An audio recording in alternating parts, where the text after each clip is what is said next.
और अगर डॉक्टर के यहाँ जाना छोड़ दोगे तो बताएगा कौन तुमको। इसलिए डॉक्टर के यहाँ जरूर जाओ, डॉक्टर से चेक भी करवाओ, डॉक्टर का इलाज भी करो, डॉक्टर की दवाई भी खाओ, और साथ में देवादिदेव महादेव का स्मरण। आसक्ति का स्मरण। अगर गांठ भी गर्भाशय में है और डॉक्टर बोल रहा है कि ऑपरेशन है कराना है, डॉक्टर साहब से कहना साहब जल्दी तो नहीं है, 15 दिन का समय तो मिल सकता है या 10 दिन का समय तो मिल सकता है इसका ऑपरेशन कराने के लिए। फिर आसक्ति का नाम लेकर शिव जी की शिवलिंग पर जब हम बेलपत्र समर्पित करें तो ये डंडी का मुख जब हम शिव जी को चढ़ाते हैं तो ये डंडी का मुख हमेशा हम उधर रखते हैं।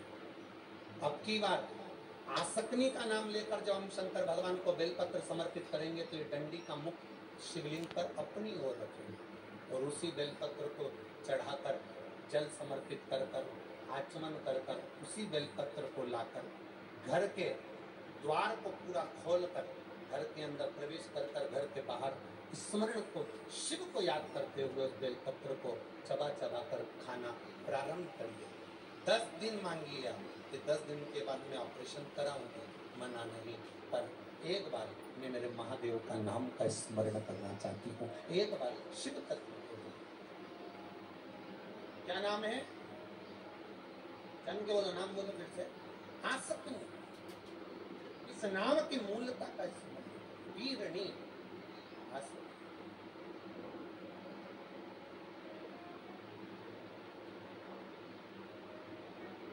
पतंग उड़े आकाश माने डोर थारा हाथ वल्लभ तुम्हारी पतंग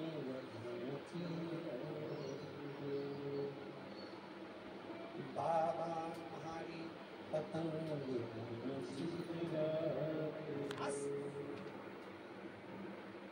आगे वर्णन किया।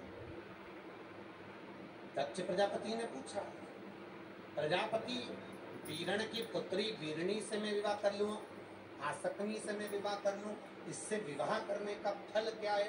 तो कहा वीरणी में आसक्ति में वो बल है कि आसक्ति जब हाथ में जल लेकर केवल अपने गर्भाशय से जो संतान उत्पन्न हो उस पर मात्र जल का छींटा भी दे दे तो जितने जल के छींटे पड़ते हैं उतने संतान को वो प्रकट कर सकती है। इतना तप का बल उस आसक्ति के अंतर्गत है।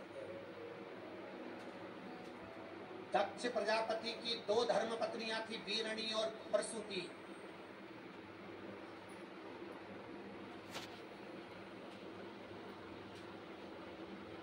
एक वीरणी है, एक प्रसूति।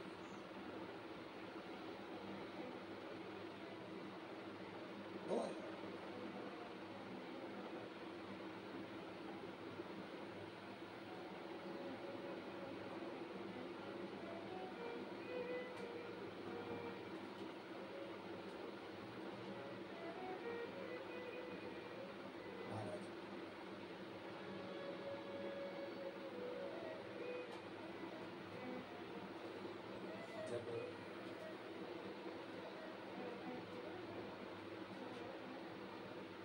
जिस गौ माता को आपने घर में पाला है, जिस गौ माता को आपने घर में रखा है, जिस गौ माता की सेवा आप कर रहे हो, और मान लो उस गौ माता के संतान होने के बाद भी उसका दूध नहीं आता, तब भी आसक्ति का स्मरण किया, तब भी आसक्ति का स्मरण किया। जो गाय गर्भ से नहीं होती है, जो गाय का गर्भ नहीं ठहरता, बहुत बार इलाज करवाया, सब कुछ करवाया, तो भी गाय का गर्भ नहीं ठहरता, तो भी आसक्ति का स्मरण। ये आसक्ति कोई साधारण नहीं है। स्त्रियों के लिए, नारियों के लिए ये औषधि का कार्य करती है। ये वीरणी दक्ष प्रजापति की पहली बात। नारी के लिए औषधि का मूल है ये वीरणी, नारियों। आसक्ति। कहा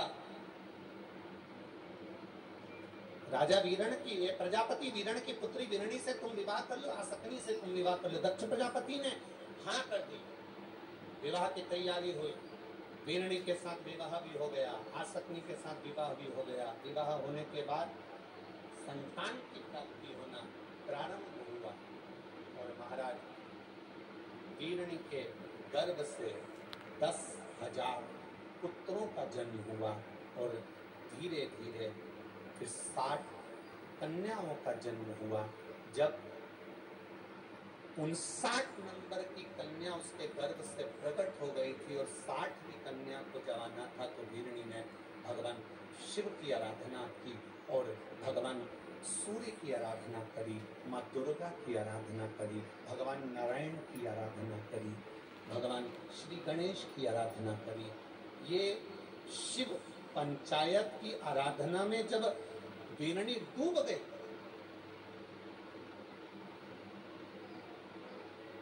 वीरणी जब डूबी है शिव की आराधना, दुर्गा की आराधना, गणेश की आराधना में, भगवान विष्णु की आराधना में, सूर्य की आराधना में, ये शिव पंचायत है। इस शिव पंचायत की आराधना में जैसी वीरणी डूबी और जब डूबती जाए, आसक्ति डूबती जाए, भगवान की संकीर्तन भजन में डूबती जाए, तब दक्ष प्रजापति भी उनके साथ तप में लीन हो गए, साधना में लीन हो गए। माँ दुर्गा ने सूर्य नारायण भगवान के कहने पर, भगवान नारायण के कहने पर, भगवान देवती महादेव के कहने पर माँ दुर्गा ने आकर पूछ लिया, शिवा ने आकर पूछ लिया और माँ शिवा ने आकर जब पूछा, माँ दुर्गा ने आकर पूछा, आसक्ति दक्ष प्रजापति तुम और तुम्हारी धर्म पत्नी आखिर चाहती क्या है, क्या चाहते हो?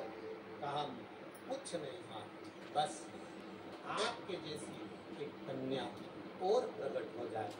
तब आसक्ति के गर्भ में स्वयं माँ दुर्गा ने कहा, कहाँ मैं कन्या ढूंढने जाऊंगी, मैं स्वयं आसक्ति वीरणी तेरे गर्भ में, दक्ष प्रजापति तुम्हारी पत्नी के गर्भ में मैं स्वयं आकर विराजमान होंगी। जब आसक्ति ने तप कर कर माता से वर प्राप्त कर लिया, दक्ष प्रजापति को भगवान ब्रह्मा ने रोक लिया और ब्रह्मा जी ने रोक कर कहा, सुनो दक्ष प्रजापति, तुम्हें एक विवाह और करना है और वो विवाह मनु शत्रुपा की कन्या प्रसूति के साथ करना है। दक्ष प्रजापति ने एक विवाह माता प्रसूति के साथ करा। प्रसूति जो 9 वर्ष की अवस्था से भगवान की आराधना में डूबी रहती थी, तब साधना में डूबी रहती थी, वो प्रसूति इतनी भगवान की आराधना में डूबी रहती थी। जब देखा वीरणी ने प्रसूति को, कि प्रसूति को जब देखा तो इसके गर्भ से भी संतानों के जन्म हुए, इसके गर्भ से भी संतान हुए।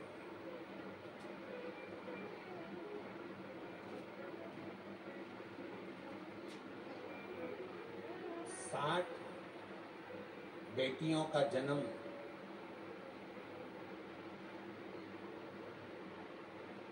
वीरणी के गर्भ से हुआ। 24 बेटियों का जन्म प्रसूति माता के गर्भ से। अब एक बेटी जो वीरणी के गर्भ में है, प्रसूति के गर्भ में है, वीरणी के गर्भ में है, आसक्ति के गर्भ में है, और प्रसूति ने तप साधना करना प्रारंभ करा। ऐसा तप, ऐसी साधना करी, ऐसी साधना करी कि वीरणी का मन हो गया कि मेरे गर्भ में जो माँ आदिशक्ति, माँ दुर्गा, माँ शिवा मेरे गर्भ में आ रही है, वो इस प्रसूति के गर्भ में विराजमान हो। आपस में स्नेह बहुत था और आधा गर्भ माता प्रसूति का जो कुछ महीने थे वो आसक्ति के गर्भ में रहे और कुछ महीने माता प्रसूति के गर्भ में रहे।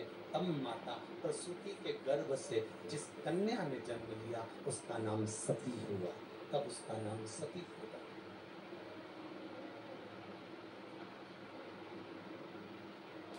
ये मातृत्व प्रेम, ये वात्सल्यता,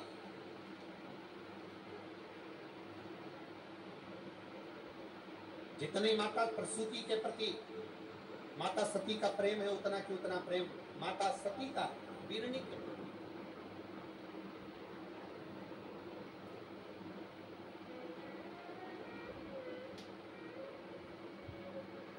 एक बहुत अच्छा संवाद आप लोगों को पहले कथा में कहा था, आप लोगों के स्मरण में है कि नहीं है पता नहीं, पर कथा में बहुत पहले कहा था। जो लोग रोज की कथा सुनते हैं उनको मालूम होगा।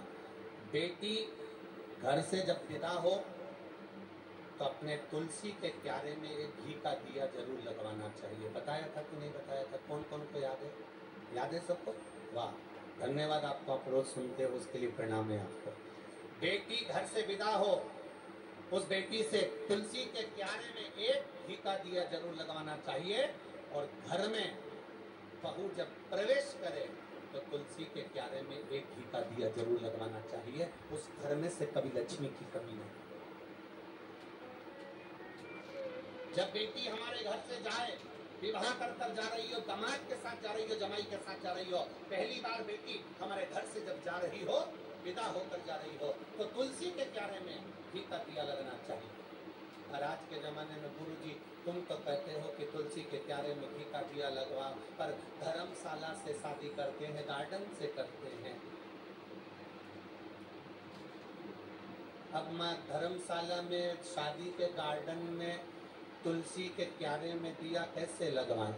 अब आप बताओ, क्योंकि यहाँ तो स्कंद पुराण तो कहती है कि घर के तुलसी के क्यारे से बेटी के हाथ से घी का दिया जलवाकर जब हम घर से बेटी को विदा करते हैं तो हमारे घर की बेटी की पाँव की लक्ष्मी हमारे घर में ही रहती है, वो जाती नहीं।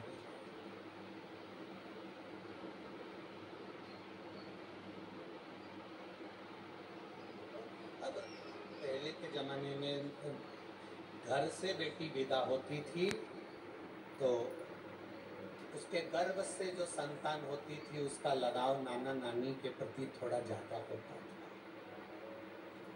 अब होटल से बेटी विदा होती है तो उसके गर्भ से जो संतान होती है उसका लगाव होटल से ज्यादा होता है।